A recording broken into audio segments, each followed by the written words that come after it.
महामार्गावरील पुलावर पडला मोठा खड्डा। धुळे जिल्ह्यातील नागपूर सुरत राष्ट्रीय महामार्गावरील मोराणे गावाजवळ महामार्गावरील पुलावर मोठा खड्डा पडलाय। नागपूर सुरत महामार्गाचं अद्याप काम सुरू आहे।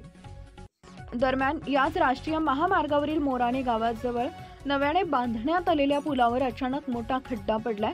त्यामुळे पुलावरून वाहतूक करणं धोकादायक झालं आहे। विशेष म्हणजे कोट्यावधी रुपये खर्च करून नागपूर सुरत महामार्गाचं चौपदरीकरण करण्यात आलंय।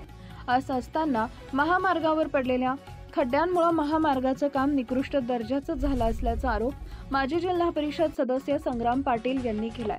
दरम्यान निकृष्ट दर्जाचा महामार्गाचं काम करणाऱ्या ठेकेदारावरती फौजदारी गुन्हा दाखल करण्यात यावा, महामार्ग प्राधिकरणच्या अधिकाऱ्यांवर कारवाई करावी अशी मागणी करण्यात आली आहे। राष्ट्रीय महामार्ग क्रमांक 6 नागपूर सुरत महामार्गावर धुळे शहराच्या पुढे मोराणे गावावर मोठ्या ब्रिजवर मोठा खड्डा पडलेला आहे आणि हा खड्डा जो आहे तो अचानक पडलेला आहे। कामाचा दर्जा निकृष्ट असल्या कारणाने तो पडलेला आहे। या ठिकाणी खड्डा पडलेला आहे। कुसुंब्या गावाजवळ मोठ्या पुलावर मोठा खड्डा पडलेला आहे। त्या ठिकाणी देखील ब्रिजचं काम निकृष्ट झाल्याने तिथं सुद्धा ब्रिज तोडण्यात आलेला आहे। नेर गावाजवळ देखील खराब काम झाल्यामुळे तेथे देखील रस्ता खराब झालेला आहे।